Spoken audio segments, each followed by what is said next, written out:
Rick, what's up? Hey, buddy. What's crack-a-lackin'? It's Podcast Monday. That's what's cracking. I know. I love Podcast Monday. Monday's my favorite day because I think about work all weekend, and this is my chance to actually connect with other people without being obnoxious about all the ideas and things that happened over the weekend. How was your weekend? Yeah, it was great. I'll tell the story some other time when I can't be incriminated. So it was a good weekend, though. Had a really good time. How about yourself? It's great, man. It's awesome. Had fun time with kids. Yeah. Great weather. Yeah, big time. Got a good week ahead, man. We've got a really great candidate coming in for Discovery Day for the franchise later this week. And a couple other good folks in the pipeline, which is amazing. We got our club in North Carolina who's in pre-sale. Their governor pushed them back another 5 weeks until they're open, which sucks. But they are doing really well in pre-sale, way ahead of schedule. Yeah, so it's great. When they're allowed to open, they'll have a whole bunch of happy clients come to the gym. But give a little update on the gym. You haven't done that in a while. Yeah, the gym's good. I mean, what we did is when we reopened after COVID, you guys, when we were one of the first ones. At first, we were highly encouraged because we bumped back pretty quickly. What's happened is, and this is the same because, I'm doing a lot of the coaching for the licensees now as well, and it's the same story that they're having, which is that when the virus hysteria, because you think about it, like COVID shut a lot of people down, and then, obviously with everyone quarantine all over the country, cases went down, right? Mm-hmm. And then naturally when people were back out, whether it was to protest or to just get out and about, whatever that was, we saw a spike in cases. And so of course, here comes the news, right? With the fear mongering and whatnot. And people are super nervous again. So what we found is that we popped back quickly and things looked pretty good. We didn't see any spikes based on being open or, haven't had any traces back to our specific facility or really any other health and fitness facility that we know of. But then when the fear spiked again, more than anything with the cases going back up, I think it scared some folks off. So what we've seen is we've sort of stuck at like 83% of where we were revenue and client wise. Yep. And the people that were on freeze with us, some have just stayed on freeze, and some have come back, but we're bringing on new people, but the people that are staying on freeze are maybe even, churning out a little bit, or it's just kind of keeping a status quo. So I'm a bit frustrated right now because I don't know how to market against fear. I don't know how to, for once it's pulling a political conversation into your business where, when someone says, listen, I'm a little nervous about coming in right now. It's a legitimate fear. There's absolutely nothing I can say. It doesn't matter how I feel. It doesn't matter how their neighbor feels. It doesn't matter how their spouse feels sometimes or their family. They feel the way they feel. And, it's a hard thing to overcome. So it's a little bit frustrating, but we're just plugging away, trying new marketing techniques. We've got some good traction recently with some Google ads. And yeah, man, I'm pleased. I mean, listen, I'm talking, like I said, to licensees all the time, and some are in much worse situations if you're in New York State, which has no end in sight. Yeah. Even our North Carolina guys we talked about pushed off 5 weeks. State of Arizona, I'd mentioned like Tom Hatton, who owns Mountainside Fitness, had petitioned to stay open because he was part of the solution. We talked about this on a previous podcast. They actually, a judge stepped in and claimed it unlawful what Governor, I think his name's Ducey, was doing, right? And so gyms are allowed to reopen this week. And this governor, who actually scaled a big franchise himself, so he's got some business sense, right? Small business, stepped back in and filed a petition like, hey, no, I want to be right. So you wonder how much of it's hard to see the optics of it at a high level and understand where those motivations come from, right? If there's no real scientific evidence that gyms cause, more COVID cases, maybe they're an easy target because it's only a certain percentage that go to gyms. But then once a judge steps in as an example and says, hey, no, that's unlawful, you can't do that because there's no science or data to back up that assumption, then it seems odd that someone would dig their heels in. Then you start to say like, okay, wait a minute, this looks like ego. Where like, no, I'm right. As a matter of fact, I'm going to file again, right? Just to prove I'm right. And of course, rightly so, and emotionally, the small business owners that are affected by these decisions just see this stuff, and it looks like, do these people have any idea what we're going through? Do they even understand how they're affecting our lives? And so it's a tumultuous time. But overall, I think based on all those metrics and the other states and how crazy they are, we're really fortunate at the gym. We're doing well, and we're making money. We're profitable. We're not as profitable as we were before, but one thing that I mentioned before, Matt, that's very encouraging was in our franchise disclosure documents where you have to disclose your financials of your company, like the gym, like, how much money could you make? Like the people want to see it, right? Well, one of the things that we chose to do was to disclose how COVID affected our financials, and particularly our retention rate. How did COVID affect our retention rate during, the shutdown? And it was really favorable. So if you're going to compare like our model, small group personal training, versus maybe a boot camp model or a large gym model, it looks really good on paper. So there's some real bright spots that came out of it for us selfishly. But again, I'm not where we want to be. We're really working it out. And but overall, I'm really happy. And the people that are here are very thankful. We're taking all the precautions that we can. The staff's on fire. So no complaints, buddy. Cool. All right. Are you ready for today's topic? I am. That was a little chatty there for the intro, right? That's good. But, hey, that's the COVID had update. to get it out of you, man. That's true. All right. So today we're going to get a little more technical. We are going to talk about flexibility and mobility, what the difference is, what we view, and how we use it in our training facilities. Yep. And it's a business conversation at the end of the day. So a lot of people, obviously the name of the podcast is Alloy Personal Training Business, but programming is a big part of what we do. It's our product. It would be like being in the, whatever this is, I don't know, caffeine beverage business and knowing nothing about caffeinated beverages. About that beverage one more time. I know. Well, it's the only thing that's in front of me, right? Okay, I'm in the paper business, right? And if I'm in the paper business, I should probably know something about paper. And so our product is personal training, which by default means that we are having to apply programs and theories and science to people in an exercise setting. So we ought to know what we're talking about.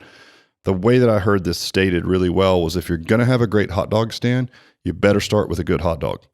So it's like you can know everything you want about where to put it and what to charge. And all those things are really important, just as they are in the fitness business. But if you don't have a good hot dog, so if we don't have a good program for people, we're doing nothing, right? We're doing nothing. So today we're going to talk about that a little bit and get in the weeds. And so for you coaches out there, you'll enjoy this one as well. So flexibility versus mobility would be a good way to put this. Well, here's the best way to describe it. High level layman's terms. Flexibility is what type of range of motion that you can achieve passively. So what do I mean by that? I mean like not under load and you don't have to control it. So you lie on your back and somebody pushes your leg up. How far can it go? That's about as passive as you can get, right?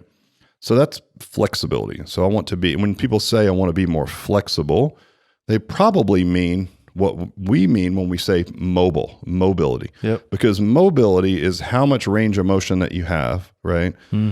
Actively, meaning you can use it, right? Yep. So flexibility, passive. Again, I'm going to stand and reach back on the wall and stretch my arm, stretch my chest by peeling my arm on the wall. Great.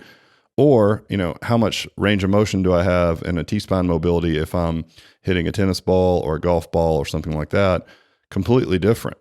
And so we value much more mobility than flexibility because mobility means that you have to not only have flexibility, right? So let's start with that. Like you do have to have flexibility, right? But you have to be able to control that flexibility so that you can use it. And, there's a ton of great examples of this, but, I think of, what would give people in past terms, what would give people more air quotes flexibility would be static stretching as an example. And what static stretching is the old school stretching. Like you get into a stretch position and you hold it, right? Well, if you look at the real science behind static stretching, you would have to hold that stretch for an inordinate amount of time, like a long, long, long time.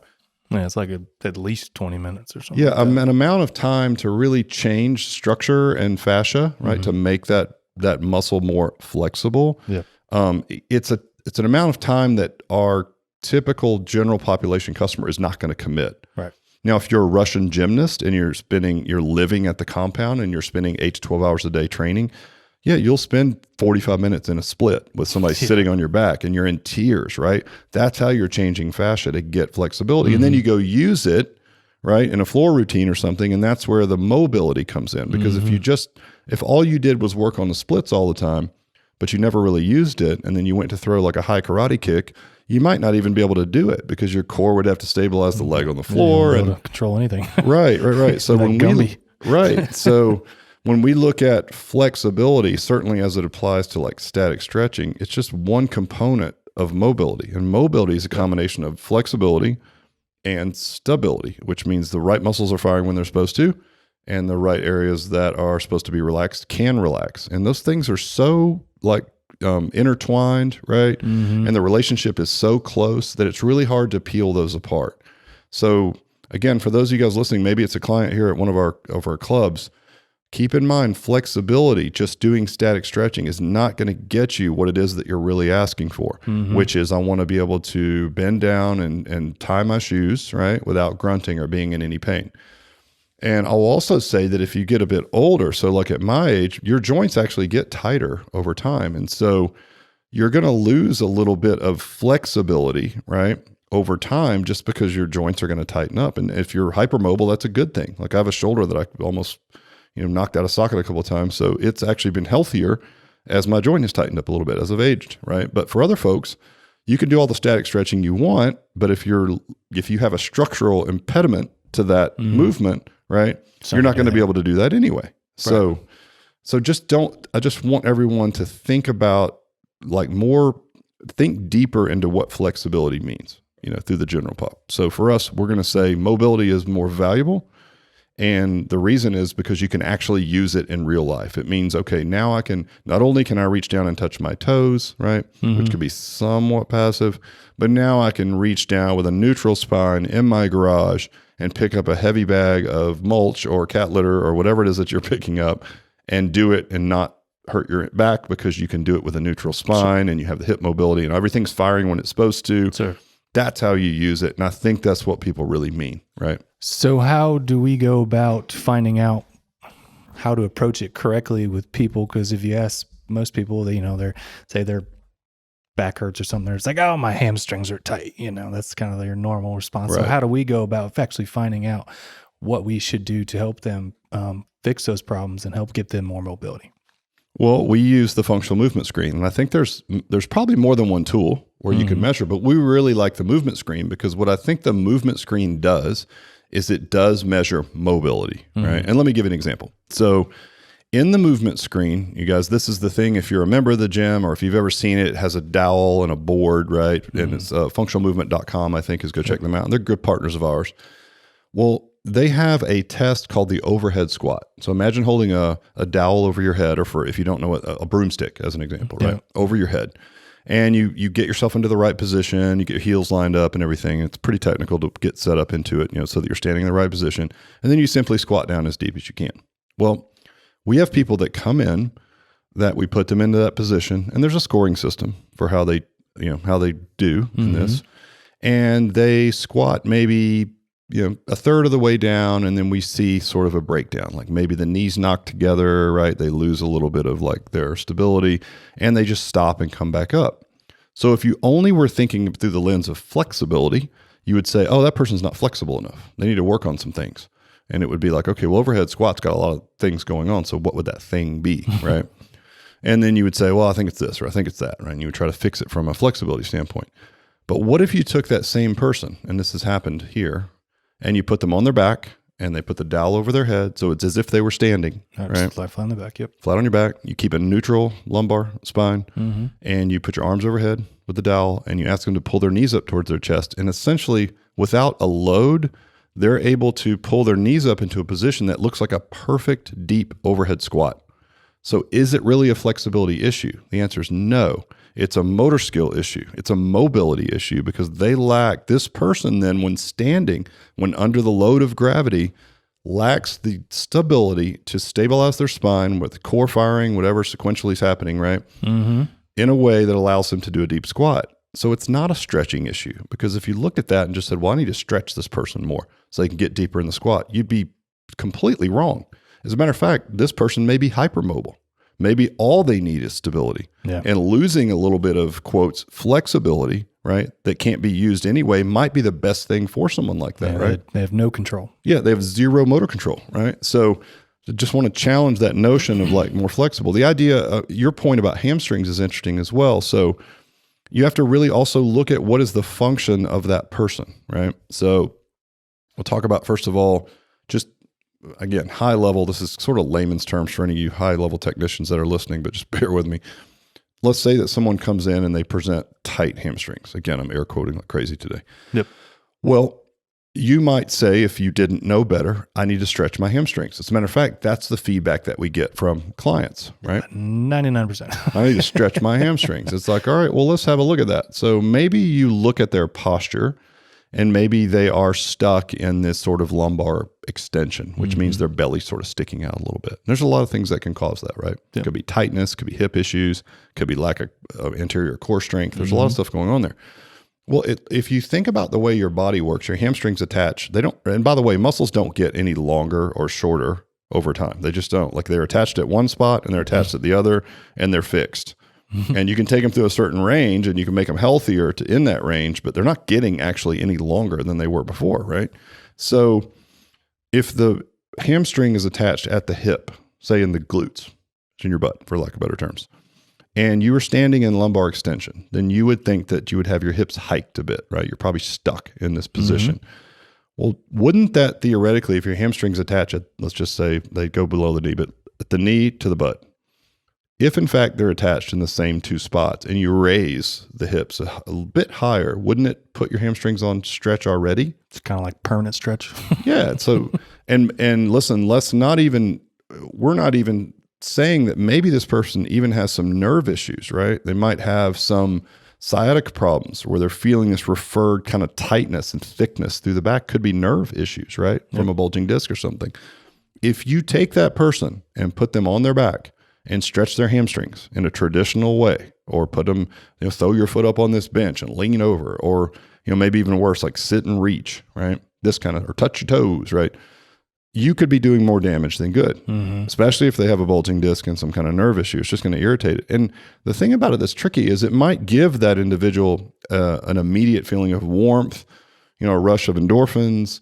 There's some physiological responses to stretching that feel good now, but then the next morning or later that day, you're not going to feel as good as you did when you started, right? Because you literally irritated this injury, or maybe you inflame this nerve root or something like that, right? So what would you do with that person? Well, we're going to take more of a global approach, right? So if we said, okay, well, if we get, let's just say it's anterior core strength, that's something that we work on a lot. If that gets better and the hips and we work on hip mobility along with core stability, right? And we can sort of get those hips to get more of a neutral position because we can get the lumbar spine in a neutral position and the hips drop just a little. Again, layman's terms, but the hips drop a little bit. Wouldn't we be buying more flexibility in air quotes already just by getting them in the right position? And yet it had nothing to do with stretching. It really had nothing to do with flexibility. They just gave them relief. Exactly. It had to do more with stability, right? So when we look at mobility, we look at it through this general organic approach where we're trying to solve lots of moving parts at one time. We're also trying to do it because this is a business podcast in a way that the customer enjoys and can digest it, right? At the end of the day, there's so many things that can affect mobility that we really have to look at a holistic approach. That's my opinion. And all the FMS tech practitioners that I talk to, they love to run down the rabbit holes. Like you give a technical coach a problem, they want some ways to solve said problem, right? And they like to attack it and get their geek on, right, and do that. Well, then for those, I would say you would have enjoyed sitting in on a conversation with Lee Gray and I when they came down and ran the modified screen on all of our clients to make sure there was integrity around it. And we were out to lunch. And Gray Cook himself, the most technical, probably the most brilliant guy I know around movement, right? Says, you know what? Like, yeah, movement's movement. Like if most people just changed their diet and lost a little bit of weight, that would improve their movement, vastly more than any kind of corrective work that they could do because they're bringing their inflammation down, right? And they have less pain and now they move better. So that alone could be better for movement even than doing 900 correctives. But the problem is, not problem, but the challenge they have is that when you create a movement discrepancy and you put it in the hands of coaches and strength coaches and personal trainers, they're like, well, what can I do to fix it, right? So you end up sort of pandering to that crowd a bit, and you create 1,000,001 correctives, right, and run down that rabbit hole. So I know it's a lofty conversation, but I just hope it makes sense. The difference between flexibility and mobility is pretty vast, and sometimes mobility is affected by a lack of flexibility. But keep in mind, a lot of times it's not, and a lot of times it's about strength and postural alignment and breathing, and there's 1,000,001 things that go into mobility. Yeah. So basically, what you're saying is to run, we run a quality business. You got to have a screening, some sort of, figure out what those issues are, right? That then is controlled through the coaches because we're going to keep them safe. We know what they can do, can't do from that screen. And then through the workout itself, through a good dynamic warm up and through a good strength training session, we're going to fix a lot of those things automatically. Yeah. And you just touched on the last point today. So what's the difference between flexibility and mobility? Check. How do we measure it? Have something, right? We talked about it, functional movement screen. Okay, then what do you do with the info? And that's the next question. And that's a lot of what we get from the functional movement practitioners. Like, well, what do you do then? It's like, well, we're going to argue that a good dynamic warm-up and good exercise in the general pop setting where you're probably not going to have the same adherence to 101 correctives like you would in an athletic setting where you've got people under your charge who have to do what you say, right? You're not marketing to them, right? And trying to keep them happy necessarily because they got to be there. Sure. They're going to do it. But the general pop is not going to be as bought in to doing corrective work. Well, I mean, let's be honest. I mean, how much can you change with somebody who sits 12 hours a day? Well, yeah. So, and that's another thing. Like you've got to manage lifestyle. So if you have somebody twice, 2 or 3 times a week for 45 minutes and you do some T-spine mobility and some core strength, and then 12 hours a day they sit in a slumped position at their desk, you're not going to, you're paddling upstream. You're never going to get there with that person. It's our job as a coach just to keep them safe and strong enough and keep them out of harm's way the best we can. That's what you're doing. I'll give you another example of that, like removing the offensive movements, even if those things are sitting, because like Stuart McGill says, sitting is now a dynamic activity because it's terrible for your back, right? So my buddy Frank Nash and I, when the FMS first came out, we were both kind of like meatheads, at heart. So, as much as we like to move well, we'll also, dabble in dumb things. And that's just kind of fun to do that. I think we all have our emotional sides, right? And so Frank was working on some kind of a bench press pyramid or some silly thing, right? And so we did shoulder mobility. And, I think I tested pretty good because I wasn't doing something like that at the time. He tested maybe not as great for shoulder mobility. And so he's like, all right, well, instead of doing a bunch of corrective work, I'm just going to drop bench pressing. So he just dropped bench pressing and kept doing like dumbbell press and everything else. Well, lo and behold, his shoulder mobility improved. Right. Drastically. It put him into like the quote safe range, right? Well, he didn't do anything. He didn't do any corrective work. He didn't run down any rabbit holes. He removed the offensive movement that was robbing him of shoulder mobility.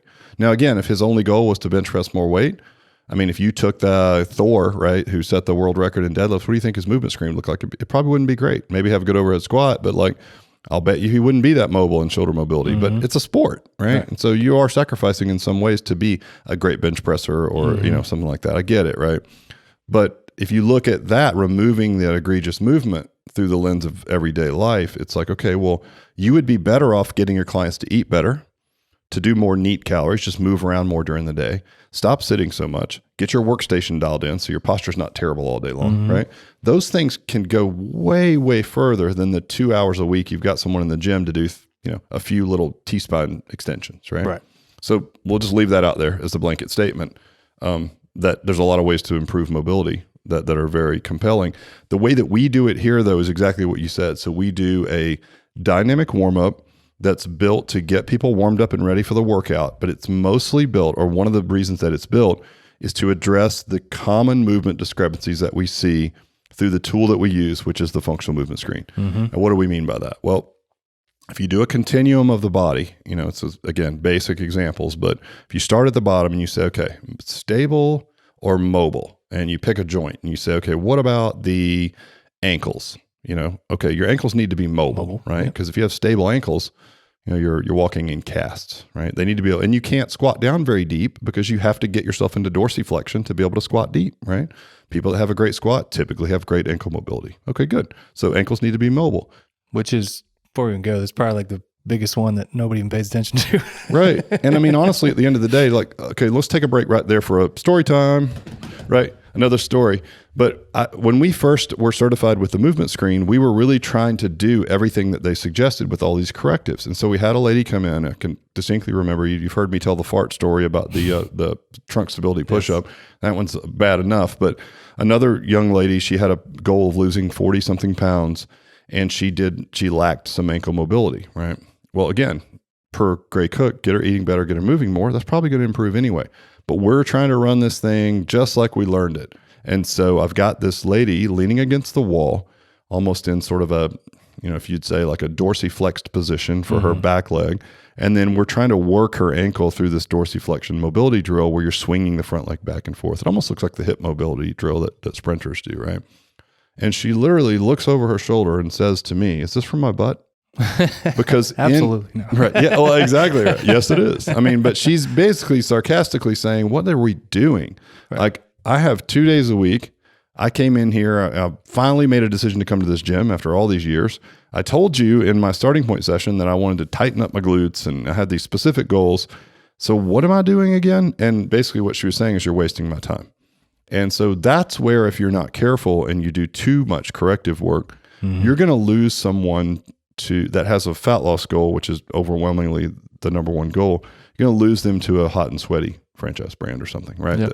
They're going to go down the street where they don't do any evaluation at all, and they're just going to run them to death and try to help them burn 1,000 calories, and they're going to get hurt or whatever, but they're still going to like it better because they're going to feel like they're getting their, once more air quotes, money's worth. So in our setting, we're going to try to take all the science and we're going to try to deliver it to a client in a way, almost disguise it, right, in a way. So when we're doing a dynamic warm-up, if it's ankles need to be mobile, we're going to work on some kind of ankle mobility periodically. Yep. Listen, if you already have it, it's not going to hurt you to maintain it because we talked about joints tightening up as you get older. For right? sure. And then we're going to work on all the other. So it's going to typically be ankle mobility, right? If we go to knees, right, you could say as we're working our way up the body, stable or mobile, well, knees need to be stable. We joke like a little bit of trainer humor, like what do you call a mobile knee? ACL too. You've heard this before. Right. So, I mean, you don't want your knee to move laterally, right? It's like, that's probably not good. It only moves one way. So the knees need to be stable, right? Hips, mobile, right? Lumbar spine. This one's interesting. Everybody wants to I want to stretch my back. It's like, no, you don't. You want your lumbar spine to be stable, ideally, right? Right. Passively, sure, you want to be able to get into a cat stretch and, cat and camel, those kind of stretches. But at the same time, when you need to stabilize it for true mobility, like in the overhead squat example, you need to be able to stabilize your spine. So it needs to be stable. And then your thoracic spine needs to be mobile so that you can turn. I mean, if you like to play golf, you're going to need a very stable lumbar spine or core strength. And you're going to need and hips, by the way, because you get an internal, external rotation in your swing. And you're going to need a mobile thoracic spine, right? Yep. T-spine in the middle of your back. So if you work your way from the bottom up, it's just like mobile, stable all the way up, right? And so when we build our dynamic warm-up, knowing that simple rule and the most egregious movements that we see from the screen, which is, again, tight ankles, tight hips, and tight T-spine. Yep. And remember, those could be a result of weak core, weaker hips as well. So there's a lot of ways to look at how to treat this. So we're going to take a blanket approach. We're going to work on some T-spine mobility. We're going to work on some ankle mobility. We're going to work on some hip mobility. And then we're going to do some pillar strength, which is going to be core strength or glute strength, because your hips are mobile and stable, right? Right. So if you treat your body more globally like that, if you already have great movement, it's only going to maintain it. It's not going to hurt you. And if you don't, I will argue that the adherence to like a fun dynamic warm-up that's just simply a disguised corrective work is much, much better for people. And then you have to do good exercise, right? So when Gray and Lee first created the movement screen, again, as an example, it was created to tell people, okay, here's the things, if you're going into the strength conditioning room, here's things that you don't want to do, right? If it's written on the chalkboard that you need to do heavy, barbell back squats, you don't move well enough to do that. So let's do something else. That's how it was designed. But again, you give problems to technicians, they want solutions, and then we end up with 8,000 correctives, which aren't bad. Maybe better in the athletic setting, though, than what we're talking about, right? So good exercise is also important, meaning, okay, If somebody doesn't have great shoulder mobility and their T-spine mobility is not good, if they put their arms overhead with any kind of a load, it's going to look really ugly. So we're probably going to eliminate that until that movement pattern either gets better or it doesn't, because it won't matter. We can stay with a horizontal press and even a horizontal pull, right, like a push-up in a row as opposed to an overhead press, or a pull-up. You don't have to do those things to reach a goal of losing 20 pounds, right? Right. And so I would just implore any of the coaches listening to think about mobility and stability this way. And our clients, think about what you really want when you want flexibility. And maybe this will reinforce why we do what we do with you, right? And why it's so important that we want you to control that so that you can take this air quote flexibility into your real life, and work with it. And I think it's an emotional part. So I think we'll finish with this, Matt. There's a feel. Is there a place for static stretching? Yes. If I was going to do it, I would do it at the end because there's some evidence to support like a lot of static stretching before an athletic event. It's minuscule, but it might rob you of some, explosiveness, which again, we're not crazy explosive in the workouts, but if I was doing a vertical leap test, I wouldn't do a long static stretch right beforehand. Right. And so, we're going to use it like just basically put it into the programming. And we're going to try to get people to be able to do all the things that they want to do outside the gym, right? By just working out here a couple of days a week. Yep. So anyway, I know that's a super basic example, of what we do and how we do it, but. No, it helps. It's good. Thank you. Yeah. So anyway, listen, don't stretch ever. Don't take that message. You can stretch if you want. Static stretch if you want. Do it at the end. But mostly just think about overall movement and just trust the process and come in and do that. And if you're a coach, you guys, I would just warn you maybe not to do so much corrective work and just try to make these things more palatable for general pop clients and think about what we talked about as well. So the fix isn't always flexibility. It's stability and flexibility together, which makes mobility, right? Yep. Think about that way, program that way. And I hope if you're listening as a client that makes sense to you, understand why we do what we do. And we will catch you next time. Thanks, Matt. Awesome. Thank you.